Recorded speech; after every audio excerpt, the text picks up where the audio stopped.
Bienvenidas, bienvenidos. Arrancamos una nueva temporada del podcast de Salud Mental Euskadi, una herramienta de comunicación con la que queremos hacer llegar a la sociedad vasca el trabajo de las asociaciones que la conforman. Pero sobre todo queremos cumplir con los objetivos que justifican su razón de ser, que es mejorar la calidad de vida de las personas con problemas de salud mental y sus familias y sensibilizar a la sociedad de la importancia de la salud mental. Y además lo vamos a hacer desde una perspectiva de género porque también en este ámbito hay diferencias entre hombres y mujeres. Soy Vicky Pizarro, periodista, y os acompaño en este recorrido de la mano de Salud Mental Euskadi. Ongi etorri buru osasuna Euskadi Federazioaren podcastera. Denboraldi berri honetan balioa emango diegu osasun mentaleko arazoak dituzten pertsonen eta haien familien bizi kalitatea hobetzen saiatzen diren elkarteei. Eta gizartea osasun mentalaren garrantziaz sentsibilizatzeko egiten duten ahalegina ere azpimarratuko dugu. Gainera, genero ikuspegitik egingo dugu, eremu horretan ere desberdintasunak baitaude gizonen eta emakumeen artean. Canal Podcast del Área de Igualdad de Salud Mental Euskadi. Federación de Asociaciones Vascas que trabajan para defender la dignidad y los derechos de las personas con problemas de salud mental y sus familiares. Somos Agifes de Guipúzcoa, Asafes de Álava, Abifes de Vizcaya y Asasam de Ayaraldea. Y contamos con el apoyo de Emakunde y el Departamento de Bienestar, Juventud y Reto Demográfico del Gobierno Vasco. Partimos de una realidad. Las personas con problemas de salud mental sufren desigualdades y muchas de estas desigualdades están provocadas por el estigma social. Desde la Federación Salud Mental Euskadi y sus asociaciones trabajan contra la desigualdad que provoca el estigma. En este sentido, de acuerdo con el documento elaborado por la Federación, en relación con los Objetivos de Desarrollo Sostenible, el ODS 10, el que lucha contra las desigualdades, es un objetivo estratégico para el movimiento asociativo, así como el que tiene que ver con una educación de calidad para garantizar una educación inclusiva y en igualdad de género, sin olvidar las alianzas para conseguirlo, y todo ello relacionado con el ODS central del movimiento asociativo, el número 3, sobre salud y bienestar. Marijose Cano, gerente de salud mental, nos va a situar. La lucha contra la desigualdad tiene mucho que ver con el día a día de las asociaciones que persiguen la inclusión social de las personas con problemas de salud mental en diferentes ámbitos, pues por ejemplo mediante proyectos de empleo, acciones comunitarias de diverso tipo, etc. Otro ámbito de actuación importante tiene que ver con las acciones de defensa y promoción de derechos y la sensibilización social. Con fundamento en una investigación que realizamos sobre la realidad del estigma social de las personas con problemas de salud mental en Euskadi, se llegó a varias conclusiones y que podríamos resumir en tres. Una, que cuando hablamos de estigma estamos hablando de discriminación, estamos hablando por tanto de vulneración de derechos. 2, que el estigma afecta a todas las dimensiones de la calidad de vida de las personas. Y 3, que es necesaria una estrategia transversal desde diferentes ámbitos para reducir el estigma.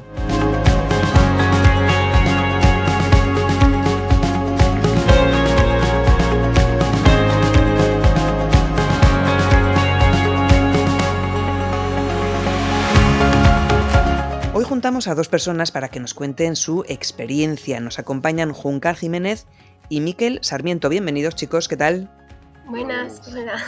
Bueno, os voy a presentar. Juncal es socióloga, tiene 25 años y su trabajo de fin de carrera giró en torno a la influencia del género en el comportamiento del alumnado con déficit de atención. Y sabe de lo que habla porque ella está diagnosticada de TDAH desde los 11 años. Mikel también tiene 25 años y está aquejado de depresión crónica. Es usuario y colaborador de Agifes, la Asociación Guipuzcoana de Familiares y Personas con Problemas de Salud Mental, y de la Federación de Salud Mental. Oye, yo lo que no sé es si vosotros os conocéis, si os conocéis de antes. No. No hemos coincidido. O sea que es la primera vez que estáis en contacto en una charla de este tipo, además. Eso Sí. es. Dejadme que conozcamos la definición de estigma.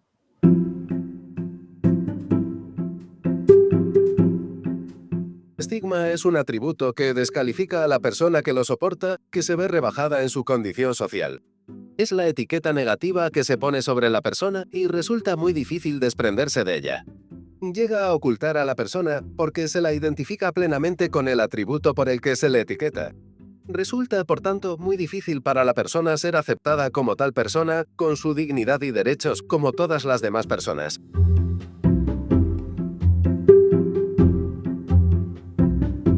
Bueno, lo que queremos hacer es poner el foco un poco en una etapa clara de vuestra vida, que es la infancia y la juventud. Yo no sé si hay un antes y un después de recibir un diagnóstico. Juncal, empezamos por ti.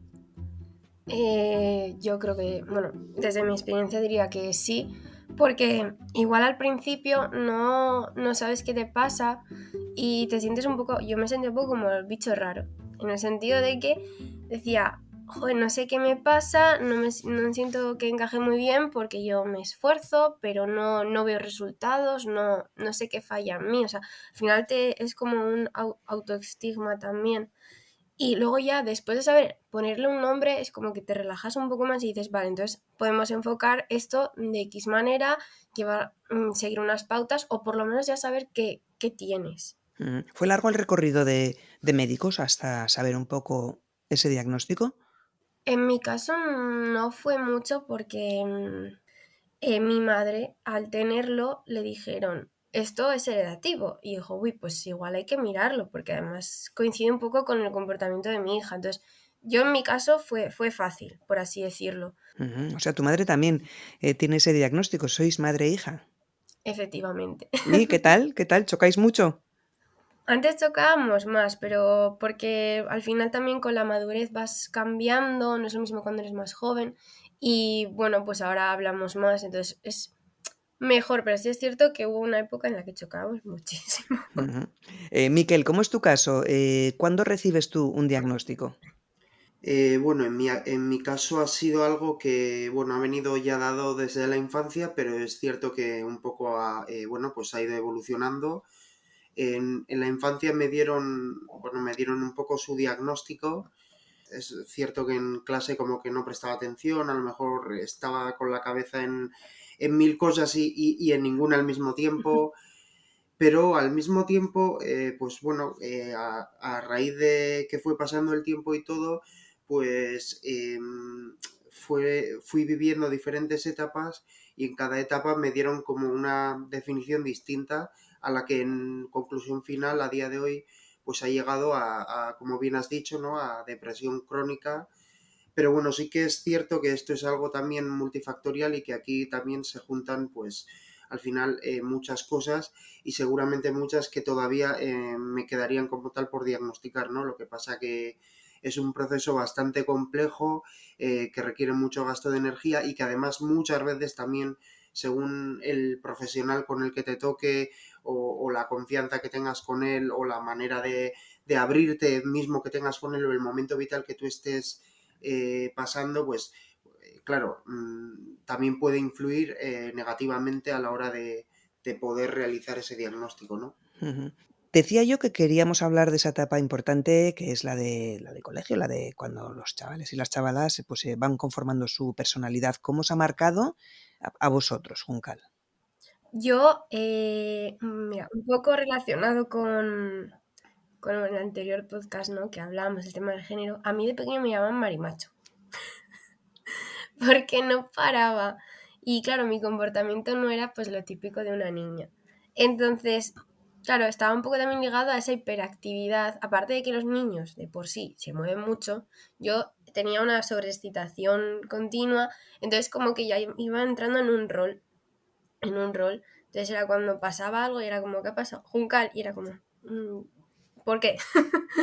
Entonces, sí es cierto que en un principio, si haces la comparación de cuando somos más pequeños a cuando llega la adolescencia, por tu madurez, lo que vas aprendiendo tú como persona, hay una diferencia, pero como que en un principio igual vas como asimilando un rol. Entonces, yo hasta que no llegué a la adolescencia estaba como encajada socialmente en un rol y luego ya me empecé a desarrollar como persona y bueno, pues ya como que socialmente, ¿no?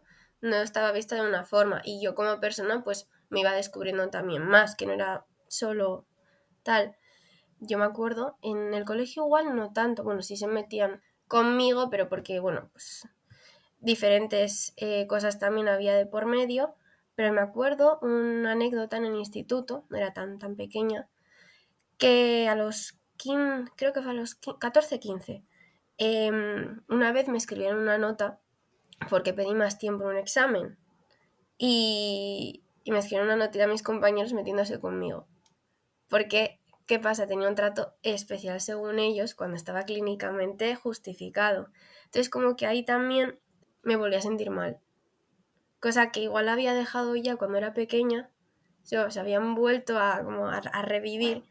Entonces, con esas cosas también hay que tener un poco de cuidado, que igual en ese espacio social se pueden reproducir muchos, para mí fueron fallos, porque también por desconocimiento igual mío, por no contar bien las cosas y porque las otras personas tampoco tenían intención de conocer.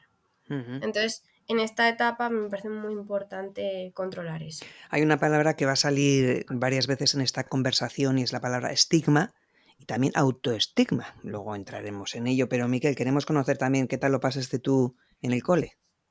Bueno, pues mira, en mi caso sí que hubo una gran diferencia en lo que es la infancia y después en la adolescencia. En mi caso, la infancia, por ejemplo, tengo un muy buen recuerdo, ¿no? Tengo un recuerdo posiblemente endulzado, ¿no? Y tenga posiblemente también ese sesgo, ¿no? Con la infancia de que es algo maravilloso, en el que eres inocente y tal, porque bueno, al menos yo posiblemente aún estando pasándolo mal y haciendo cosas inadecuadas a lo mejor para la edad que tenía, pues sí que estaba como en una especie de burbuja con una sobreprotección tremenda por parte de mi madre y bueno, por parte de mi madre y de otros miembros de la familia, que para protegerme, bueno, pues decidían darme como esa cosa, ¿no? Ese rol de alguien especial, bueno, tú no te relacionas con los demás niños, pero porque tú eres especial, tú eres mejor, ¿no? Y pues una forma de inflar el autoestima, pero claro, de manera errónea, ¿no? Y no de una manera sana en la que yo pueda cultivarme, conocerme, crecer. Entonces, claro, esto ocasionó que me apartara totalmente del mundo y que tuviera una visión totalmente sesgada y distorsionada de la realidad. Entonces, claro, ¿qué pasaba? Pues que para mí todo era maravilloso y es verdad que el cole no me gustaba mucho, que lo pasaba bastante mal, resultados académicos pues tampoco eran los mejores, ¿no? Entonces, pues bueno, sí que me influía y a veces me hacía sentirme como inferior a los demás o me comparaba o miraba mucho la nota y esto me generaba a veces como bastante crisis existencial, ¿no? Si es que se puede tener a esa edad, que yo posiblemente por mi forma de ser la tuviera, ¿no? Porque era bastante filosófico, bueno, y lo soy a día de hoy. Sin embargo, la adolescencia, todo este castillo que me construí, ¿no?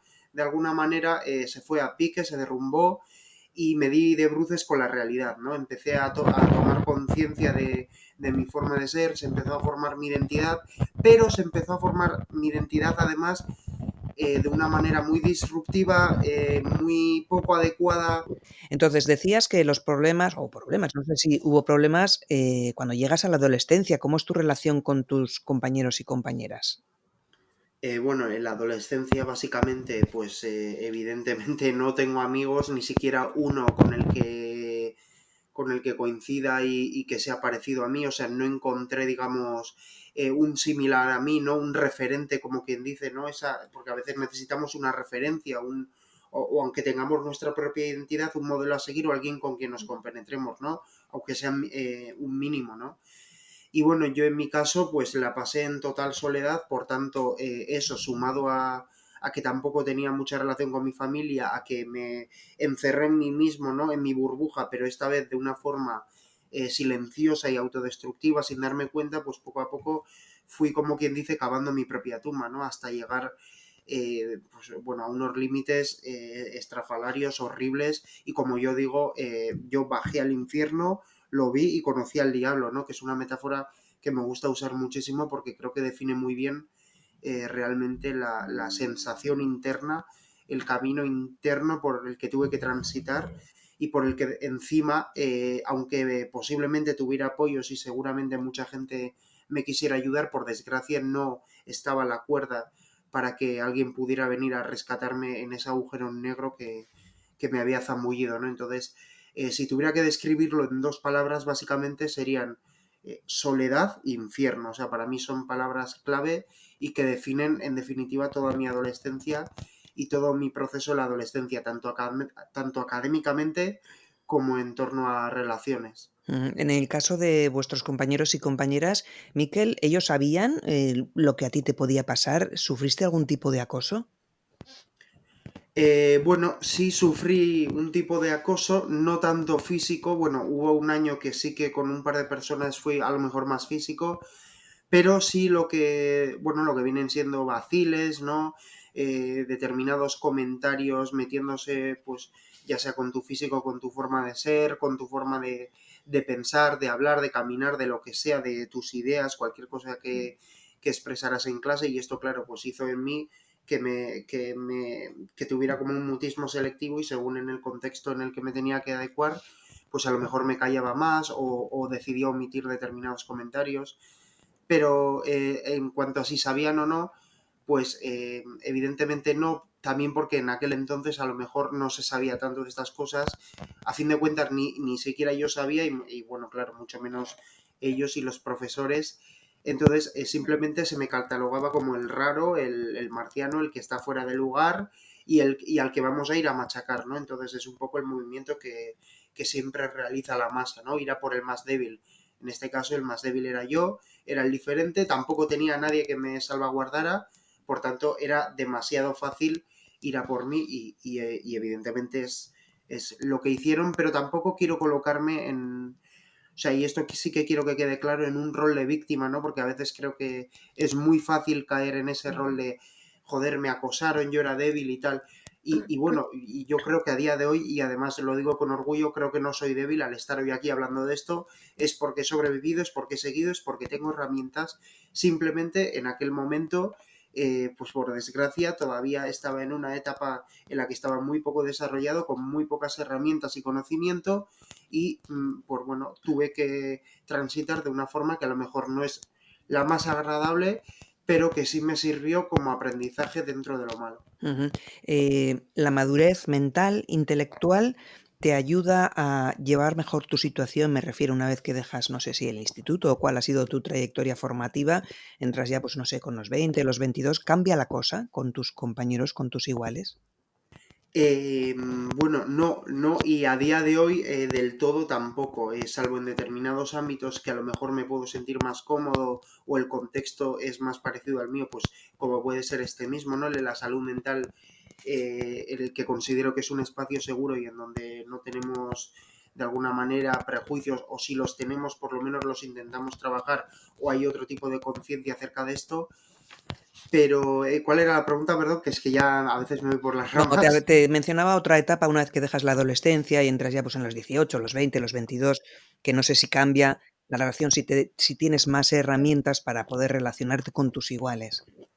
No, o sea, de hecho, cuando terminé el instituto creo que todavía fue peor porque en el instituto de alguna manera estás entre 4 paredes y conoces, al final con los años vas conociendo las reglas de ahí, pero es un espacio muy limitado. Sin embargo, cuando sales a la vida real es mucho más bestia, no te avisan, no estás evidentemente emocionalmente preparado para gestionar todas las situaciones y adversidades a las que te vas a tener que enfrentar. Entonces, claro, en mi caso, una persona como yo, pues muchísimo menos, porque encima no era una persona adaptativa, ni siquiera popular, por tanto no tenía tampoco dónde sostenerme, dónde agarrarme para poder tener la fuerza suficiente para ello. Yo en mi caso además no seguí tampoco los estudios, por tanto esto me creó otra crisis. Yo en mi caso fui a hacer teatro, que en su día, bueno, lo que yo quería era ser actor, pero sí que me di cuenta que no era más que una forma también de aumentar mi ego, ¿no? De recibir el cariño de la gente, el aplauso, el escenario. Es como poner un foco sobre ti, una manera de darte validación, pero evidentemente yo no era consciente de esto. Y al ver la competencia, al ver que había más gente, al ver que te lo tenías que currar, ¿no? Que no basta con valer o con tener determinadas aptitudes o conocimientos, sino que es que además hay un factor de suerte y hay un factor que diría yo que es el 80%, que es el trabajo personal, el currártelo y el seguir peleando y sobre todo aceptar los fracasos como aprendizajes y no como fracasos. Por tanto, bueno, pues ahí fue una época muy complicada en la que de hecho tuve bastante tendencia al alcohol y por suerte no a otras drogas a lo mejor más duras o que bueno, que el alcohol es igual de peligroso, ¿no? Pero sí que tuve como mucha tendencia a refugiarme un poco en mi fantasía personal, en el alcohol, y bueno, esto claro, trajo un colapso mental brutal en el que estuve inmerso varios años, hasta hace 2, 3 años, que fue cuando ya un poco vi la luz. Juncal, ¿tienes la sensación de que las cosas son diferentes para las chicas y para los chicos en cuestiones de problemáticas de salud mental? A ver, yo creo que las normas de la sociedad afectan a las personas que padecen algún tipo de trastorno mental o alguna enfermedad porque, por ejemplo, desde mi experiencia, que esto, a ver, está aplicable a una persona pues que no esté diagnosticada de nada, pero al final a mí el hecho de encasillarme en ser marimacho, en también dar por hecho mi orientación sexual, que no tiene nada que ver, de asignarme un comportamiento masculino solamente por tener pues esa hiperactividad de más por ser chica, pues sí es cierto que al final te taladra un poco la cabeza. Y luego también, si no, pues ser la chica que no calla, o si eres un chico, normalmente te encasillan ya como el malo de la clase, el que no para quieto, o que, bueno, pues como bien dice Miquel, ¿no? Ya te meten o en otro tipo de papel, el raro, el tal, el que no encaja. O sea, al final son formas diferentes de encasillar a niñas y a niños, pero no deja de marginar. Entonces, yo sí veo una asignación de comportamientos, porque, a ver, no sé si a mí qué le pasó a mí, por ejemplo, pues sí, que no tiene nada que ver, porque yo soy bisexual, pero me decían, tú eres lesbiana, tú eres una... O sea, ya te dicen, como no sigues ese comportamiento de ser femenina, no sé si a ti, Miguel, por ejemplo, te pasaba, o sea, que no tiene nada que ver con tu orientación, pero vamos, que yo era como, ¿por qué me decís esto? Entonces, luego, por ejemplo, en el instituto sí que se veía eso más, tal.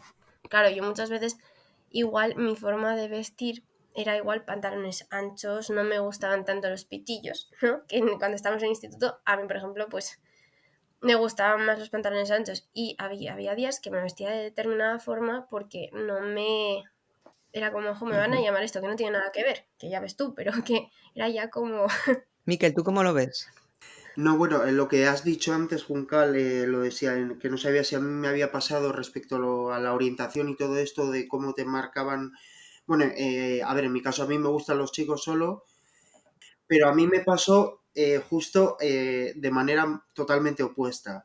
Yo, claro, en mi casa se veía esto de manera totalmente normalizada, ¿no? Mi madre nos educó en la plena libertad y en que cada uno tenía su camino y lo que era, y que eso no se podía elegir. Por tanto, para mí yo esto lo tenía totalmente normalizado y yo lo dije tal cual. Yo me acuerdo además que llegué al instituto y yo sin ningún pudor y sin medir siquiera las consecuencias que aquello podía tener y encima en aquel entonces que las cosas estaban aún peor, yo lo decía tal cual y yo decía, mira, yo soy esto, me gusta esto tal. ¿A mí qué me pasó? En mi caso, como no cumplía precisamente con los cánones estéticos que se supone que tendría que cumplir, pues ya sea la feminidad o la manera de caminar o ser a lo mejor más gritón y a lo mejor pues se me veía en un estereotipo más de hetero, pues a mí no me creían que era eso, entonces me decían que era hetero, o sea, a mí me pasó, ¿no? Y me hace gracia, ¿no? Porque de normal la gente tiene el otro problema. Pero luego es cierto también que yo, por ejemplo, siempre he dicho que, a ver, por desgracia hay mucha gente que con el tema de la orientación lo pasa muy mal, bueno, recibe acoso de todo, ¿no? Y tiene que soportar muchísimas cosas, por desgracia, pero bueno, yo es cierto que en mi camino creo que he tenido más acoso por mi forma de ser que por la propia orientación, que nunca, en mi caso, personal, sé que es algo inusual, pero bueno, nunca es algo que me haya traído problemas. Bueno, no sé si vosotros habéis sufrido o habéis padecido el concepto de autoestigma, es decir, creerte lo que te están diciendo, que no tienes capacidad, que no puedes trabajar. Sí, totalmente, sí, porque al final que constantemente te repitan algo o que gente de tu alrededor crea una cosa cuando quizás son gente que tú confías, que igual pueden ser como referentes, o que simplemente comparten el día a día contigo, que te digan, pues aunque sea una charla de un examen, es que no lo vas a aprobar, o es que no sé qué. Y claro, al final eso te choca porque dices, jo, es que quizá, yo por ejemplo, en un principio no quería ir a la universidad. Yo decía, no valgo para la universidad, no me lo voy a sacar, que es imposible. Hasta que una amiga mía me dijo, mira Juncal, la universidad funciona diferente al instituto, no va tanto por exámenes, haces trabajos, aprendes más, es otra dinámica, que seguramente contigo, con tu forma de ser, vaya mejor. Y es verdad, luego en la universidad he sacado muchas mejores notas que en el instituto, es que vamos, en comparación. Y bueno, luego no tanto en eso también. Se te juntan capacidades, igual que crees que no tienes capacidades intelectuales, como que a mí, por ejemplo, también se me hacía mucha bola tema del físico también. Entonces, son cosas que igual crees que no puedes llegar o que no tal, porque la gente igual te lo repite. Igual una persona que no tiene X enfermedades o trastornos no lo asume tan, o sea, no interioriza tanto esas críticas o esos comentarios y le da más igual. Yo en mi caso, por mi experiencia, lo pasé mal porque yo pensaba que no llegaba a nada. Luego ya como que me hablaba a mí misma y me decía, mira Juncal, que la gente diga lo que tenga que decir, tú demuéstrate a ti misma, porque no tienes que demostrarle a nadie nada, solo a ti misma que puedes con esto. Si puedes con otras cosas de tu día a día, ¿por qué no puedes con esto? Pero llegar a esa Como conclusión hace falta un cuesta. trabajo previo Sí, personal e interno, ¿no? Para esa madurez de pensamiento. sí, sí, la verdad que me costó muchísimo hablar conmigo misma y luego ya cogí carrería y empecé a hablarme a mí misma más. Miquel, cuéntanos, tú cómo si has vivido ese autoestigma. Pues mira, fíjate, no sé si sería autoestigma o se llamaría de otra manera, ahora mismo no lo sé, ¿no? Pero yo en mi caso, pues en este caso, ¿no? Como no podía ser de otra manera, también fue de manera totalmente opuesta. En mi caso lo que fue es, hay una frase muy buena, que no me acuerdo si es de una película, no de dónde, pero que dice que lo peor de tener una enfermedad mental es que la gente espera que te comportes como si no la tuvieras, ¿no? Que esto no quiere decir que por el hecho de tener una enfermedad mental todo quede justificado y como que haya vía libre pues y carta blanca pues para hacer lo que se quiera y justificarlo todo con esto como origen, ¿no? Y como razón para hacer, bueno, de tu comportamiento. Pero sí que es cierto que yo siempre he notado por lo menos no esa presión de haz esto y trabaja estas horas y venga y como todo el mundo y si los demás pueden tú también, que a veces creo que es un mensaje que está muy bien, que está guay, pero que no es real, que realmente es contraproducente. Porque a mí por lo menos lo que hizo fue destrozarme por dentro. Había muchas veces que iba a trabajar llorando, que entraba al baño llorando, que me daba una crisis de ansiedad, necesitaba llamar, pero por la presión de tener contento al jefe o de hacer esto o de lo que se supone que se espera de mí, pues era como una carga más que al final tenía que llevar a mis espaldas y que pues definitivamente te acaba aplastando y anulando totalmente como persona, que era lo que me pasaba y que cada 2 por 3 pues terminaba pues en una baja laboral que encima también es otro estigma más porque la gente pues bueno, muchas veces o te tacha de vago o que a lo mejor no quieres trabajar y muchas veces era la frustración esa de joder quiero pero no sé qué me pasa, que no encajo, hay determinados ritmos que a lo mejor no puedes seguir y me comparan y por tanto si me comparan de fuera y yo me comparo de dentro, pues eso se convierte en una realidad absoluta e innegable, ¿no? Y claro, lucha tú contra eso y ponte a negarlo, ¿no? Cuando evidentemente todas las señales que te llegan son para hacerte ver que eso es así. Entonces yo lo que he sufrido en mi caso es el machaque constante de tener que seguir un ritmo que a lo mejor ni es el mío ni es el que me va a hacer crecer, ni es donde verdaderamente tengo un potencial que explotar. Quiero que me contéis los dos un poco qué propuestas hacéis para luchar contra el estigma y el autoestigma. Yo creo que es una pregunta un poquito complicada porque creo que cada persona es un mundo y no se puede o no se debería intentar, ¿no?, por una norma general aplicar a todo el mundo. Yo creo que tiene la clave de esto es cada uno en su medida intentar conocerse a sí mismo, pero explorando herramientas y derribando la barrera de ese autoestigma, que es muy complicado. Entonces cada persona tendrá su ritmo y sus pautas. Yo, por ejemplo, desde los 15 no había vuelto a terapia y ahora he vuelto otra vez a terapia. Entonces ahora sí estoy desarrollando herramientas y estoy empezando a verme también de otra forma. Claro, hay personas que no dan ese paso. Entonces, quizá como norma general, que no estoy muy de acuerdo con esto, pero creo que sería intentar entendernos un poco y no ser tan duros con nosotros mismos. Que es muy difícil, porque es muy, muy difícil y lleva mucho tiempo, pero yo creo que es lo más aplicable así general que yo podría decir. Miquel, ¿tú crees que hay un déficit de información, por ejemplo, en el profesorado, en la gente que en esas etapas tan importantes de la infancia, la adolescencia, la postadolescencia, pues van a marcar también tu personalidad?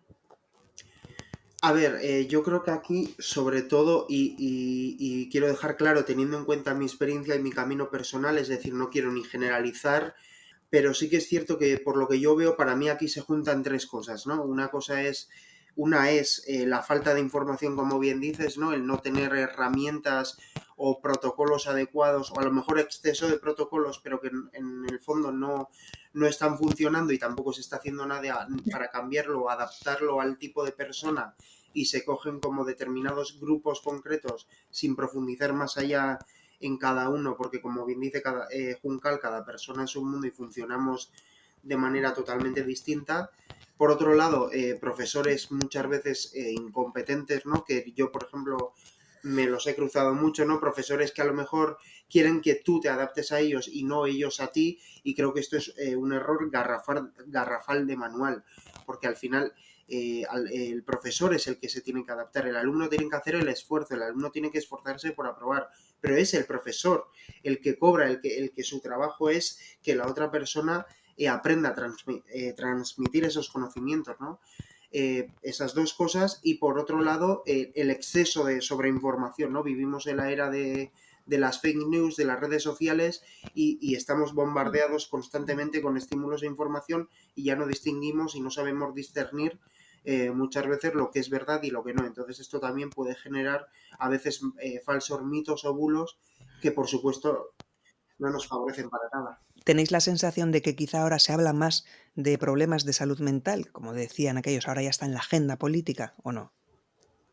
Bueno, a ver, yo es que creo que lo que se hace es frivolizar más, fíjate, es la sensación que yo tengo. Se habla más, se conoce más, pero la pregunta adecuada y la pregunta clave yo creo que sería ¿de qué manera se conoce esto? Porque sí, hablamos más, ¿no? Pero también se habla más del peligro del alcohol y sin embargo estamos, o sea, somos el país del alcohol y en la cultura lo tenemos súper normalizado, ¿no? El beber alcohol bueno, como para que estar con alguien y para hablar es como algo que necesitamos y dependemos de esa sustancia, ¿no?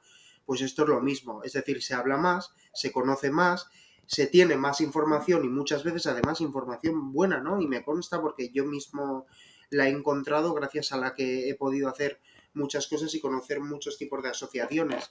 Ahora bien, también se frivoliza mucho más, sobre todo en la gente joven, en mi generación, lo que me doy cuenta es pues muchas veces el cachondeo o el normalizar la ansiedad. Por ejemplo, ahora a todo se le llama ansiedad, ¿no? A cualquier mínima cosa ya le tenemos que poner una etiqueta, un nombre, pero en vez de preocuparnos por el origen o verdaderamente por buscarle una solución al problema, adaptarnos o hacer un entorno mucho más amigable, nos preocupamos más por el show, por el mira qué gracia la ansiedad, pues mira qué mal estamos todos. Y claro, yo ahí es como digo, pues hombre, hay más información, pero lo que hacemos con esa información es más un paripé y un papel de que todos nos preocupamos, en vez de realmente ponernos manos a la obra, que es lo que creo que realmente necesitamos y nos va a sacar del pozo, o sea, está clarísimo. Juncal, ¿tú cómo lo ves? Yo es que coincido totalmente con Miquel. Veo como un doble discurso, ¿no?, de cara a la salud mental. Por una parte veo lo fiable, lo que te ayuda realmente a sacar herramientas, lo que realmente ayuda colectivamente, pero es que por otro lado ves esa frivolidad, ves esos discursos vacíos, ves la gente que banaliza realmente lo que puede llegar a ser un problema de salud mental. Entonces, yo creo que al final esto es como todo, ¿no?, que beneficia a unos y perjudica a otros. Muchos discursos a nivel también político que ves como dice esto está al día, esto tal, y luego ves que realmente no se aplica o que se inventan igual cifras en el tema de presupuestos o ves como dices, pues si está esto en presupuesto, ¿por qué no veo aplicado a las herramientas de cara a ayudas? Entonces, también en mi entorno es lo que dice Miquel, ¿no?, que cualquier cosa le llamamos ansiedad. Yo incluso he llegado a pecar de eso, cuando realmente muchas veces ponerte nervioso o agobiado no es que tengas ansiedad, es que ante un hecho tu cerebro reacciona. Yo creo que ahora mismo está todo como muy mezclado, una sobreinformación, bien como dice Miquel, y hay que tener muchísimo cuidado con eso. Que si realmente crees que te pasa algo o a alguien de tu entorno le pasa algo, informarte de verdad y no etiquetar algo que seguramente no tengas y que no todo lo que aparece en internet es verdad. O sea, ir a un especialista y preguntar, es lo más importante. ¿Qué es lo que le diríais a una persona joven que empieza con problemas de salud mental? Un poco lo que acabas de decir tú, Juncal, ¿no? Consulta con especialistas, consulta con profesionales. Y que no se deje llevar por la marea. Creo que al final también son es que yo creo que en este aspecto cada paso que des es una batalla contigo mismo, que lo puedes etiquetar de niveles diferentes, pero ya interiorizar que te pasa algo, a mí concretamente desde mi situación, que no tiene por qué pasar a todo el mundo, ahí ha habido 10 años de diferencia entre volver a terapia, que yo decía, sí, ya volveré. Que es una persona que tiene súper interiorizado que ir al psicólogo es como ir al dentista, en el sentido de si me pasa algo tengo que ir. O igual no te pasa algo muy, muy grave, pero sientes que necesitas hablar con alguien para que te dé herramientas. Entonces, esto de pedir ayuda no es una broma. Y si realmente sientes que algo se está moviendo en ti, que no controlas o que se escapa o simplemente de decir, vale, sé lo que me pasa, pero necesito unas herramientas para poder gestionarme yo. Es hablar con un profesional, preguntar y que no, que es difícil decir esto, pero que no te pueda la marea, que tú puedas decir, es algo normal, pero cuidado con decir es algo normal, porque no hay que normalizar tener esta situación, pero sí que hay que validar todo tipo de emociones. Eso es para mí súper importante. No hay que normalizar estar mal todo el rato, hay que normalizar las emociones que sientes. Miquel, tú además llevas a cabo charlas de sensibilización. Cuéntanos un poco en qué consisten. Básicamente yo, estoy con Agifes, con la asociación, con una de las asociaciones con las que colaboro.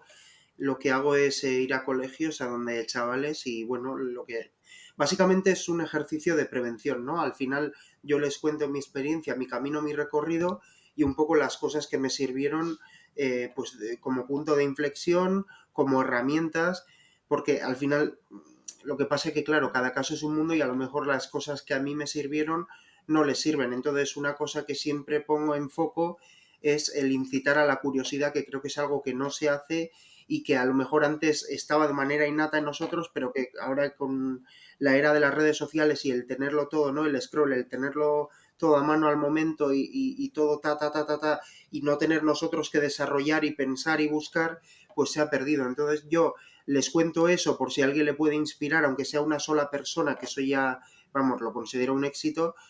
Pero lo que sí que hago es mucho incitarles a la curiosidad, el decirles, oye, pues haceos preguntas a vosotros, haced preguntas alrededor, filtrad, porque esto también es importante, ¿no? Tener un filtro y no tragar toda la información de golpe, porque el cerebro se satura y petamos y nos bloqueamos, ¿no? Y tener, sobre todo, conciencia de uno mismo y del entorno que le rodea, relativizar las cosas, y sobre todo también, pues les hablo mucho del sentido del humor, ¿no? Que es una cosa que yo creo que es la que me ha salvado casi siempre, que es el reírme, el hacer que los problemas se conviertan en comedia, porque es mucho más fácil ir de cara desde esa actitud, ¿no? Y con ese temple. Yo lo que creo es que está claro que vosotros, con vuestra actitud, participando en iniciativas como este podcast, contando lo que os pasa, tenéis una labor de ayuda a los demás, desde luego, apreciable y que todos tenemos que agradeceros. Yo no sé, Juncal, Miquel, si entre vosotros tenéis algún tipo de pregunta, si os apetece saber algo el uno del otro. A mí sí que me gustaría preguntarle algo a Juncal. Y sobre todo, y porque me toca bastante de cerca y estoy ahí ahora en ese proceso, yo ahora estoy en un grado superior de integración social, pero con intención de ir a la uni. Y sí que me gustaría, respecto a la uni, ¿no? Porque a veces es algo como que se ve como algo muy elitista, ¿no? Que solo unos pocos con determinadas capacidades pueden lograr. Sí que me gustaría preguntarle cómo lo ha enfocado, si lo ha hecho desde una perspectiva única de conocimiento o si de verdad quiere dedicarse a ello y se está peleando por eso, cómo ve el tema del trámite del título, si es un trámite, si de verdad se va a aprender. Sí me gustaría un poco que... En mi caso, yo he estudiado sociología y yo es algo que siempre digo. Esta carrera no me ha servido para buscar trabajo, me ha servido para conocerme a mí misma. Por lo que entiendo, tú tiras también por la rama social, ¿no? Psicología. Para mí estas carreras son vitales, ya no solo para encontrar un trabajo o que estudies lo que quieres, sino para conocerte a ti mismo y conocer un poco las herramientas que tú quieras llevar a cabo en tu vida. O sea, yo después me especialicé, hice un máster y me especialicé en desarrollo y globalización, que es un poco más tema de ONGs, desarrollo de las ciudades, a nivel social, economía un poco mundial y al final yo me lo tomé de una forma... Al principio seguía un poco con el rol, ¿no?, que tenemos desde el instituto, pero luego como que te vas adaptando tú también y lo ves de otra forma, porque estás estudiando lo que te gusta. Hay asignaturas que se te hacen más pesadas o no, pero al final tú estás estudiando para ti. Juncal, ¿tienes tú alguna pregunta para Miquel? Yo, por ejemplo, con 11 años empecé a medicarme. Este año he dejado la medicación. O sea, este año la he dejado por fin. ¿Tú eso cómo lo has llevado? Porque yo en un principio empecé a decir que con 11 años te medicas. O sea, también a mí sí me creó un autoestigma. O sea, tú eso, ¿cómo? No sé si tú te has medicado. Sí, bueno, yo desde niño, luego hubo una temporada que no, y actualmente ya llevo bastantes años que me dedico, de hecho me subieron la dosis. Esto es cierto que, por ejemplo, en otros sitios, ¿no?, que he ido también a colaborar, me lo han preguntado, pero es que si tengo que ser totalmente honesto, o sea, yo en mi caso lo que ha pasado es que a mí nunca me ha afectado, porque yo siempre lo veía como que pues una pastilla que tomo. Sí que es cierto que a lo mejor en determinados contextos o cuando estás conociendo gente nueva y a lo mejor no tienes esa presión social, ¿no?, que sentimos muchas veces de ahí tenemos que caer bien, ahí a ver, ¿no?, lo que vas a vender, ¿no?, muchas veces, ¿no?, que es lo que hacemos inconscientemente, pues sí que a lo mejor me daba más cosas sacar la pastilla o que me vieran tomar algo o tal, pero como tal, a mí el hecho de tener que tomar una pastilla, evidentemente sería mejor que no cabe duda, pero a mí nunca me ha generado ningún tipo de estigma. O sea, si yo sé que me va a ayudar, si yo sé que aunque luego el trabajo personal lo tenga que hacer yo, eso está claro, pero si yo sé que esto me va a servir como estímulo, como apoyo para poder lograr lo que necesito, pues adelante. O sea, nunca he tenido un problema con el tema de la medicación, la química y todas las ayudas y medicaciones que sean necesarias. Lo tengo clarísimo. Chicos, ha sido un placer esta charla. Os doy las gracias a los dos por vuestra generosidad a la hora de compartir vuestras experiencias, porque todos sabemos que hablando se entienden las cosas y se conocen, sobre todo, ofreciendo y arrojando un poco de luz. Juncal Jiménez, Miquel Sarmiento, eskerrik asko. Zuri. A vosotras por invitarnos. Agur. Gracias. Agur, hasta luego.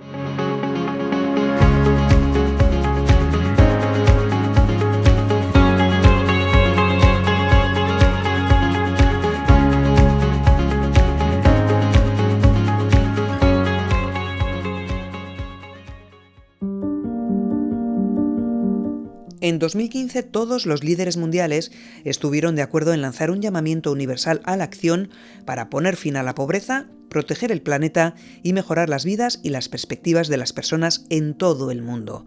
Así nacieron los 17 Objetivos de Desarrollo Sostenible con un plazo para conseguirlos de 15 años. Se está progresando, pero la consecución de los objetivos no avanza igual en todas partes. El 10 de abril de 2017 quedó aprobada la primera Agenda Euskadi Basque Country 2030. Euskadi no dispone de capacidad normativa para modificar decisiones internacionales, pero tiene capacidad de influir e incidir, así como voluntad de contribuir. En este episodio hemos querido reflejar el trabajo de las asociaciones que ayudan a las personas con problemas de salud mental y sus familiares en Euskadi, en la aplicación de los Objetivos de Desarrollo Sostenible. Y para ello hemos puesto en valor la lucha contra la desigualdad debido a la discriminación y el estigma social asociado a los trastornos mentales con un enfoque de género y con la mirada puesta en la población infantil y juvenil. Desde el Movimiento Asociativo de Salud Mental Euskadi se reivindica con insistencia la necesidad de realizar una estrategia interinstitucional e interdepartamental que aborde acciones para la erradicación del estigma para contribuir con ella a reducir la desigualdad, ya que solo con una alianza entre instituciones, asociaciones y otros agentes es posible superar el estigma social. En 2024 ya se ha trabajado con el Departamento de Salud del Gobierno vasco en la estrategia contra el estigma y discriminación asociado a las personas con problemas de salud mental. Esperamos que esta alianza de diversas instituciones, asociaciones y otros agentes consiga reducir el estigma social. Este episodio cuenta con el apoyo de la Agenda Vasca 2030 y hemos puesto el foco en el ODS 10 sobre reducir la desigualdad, en relación con el ODS 4 sobre educación inclusiva y en relación también con el ODS 5, el de igualdad entre los géneros. Sin olvidar el ODS 17, en relación con las alianzas necesarias para superar la desigualdad derivada del estigma social. Y todo ello relacionado con nuestro ODS central, el ODS 3, el que habla de salud y bienestar.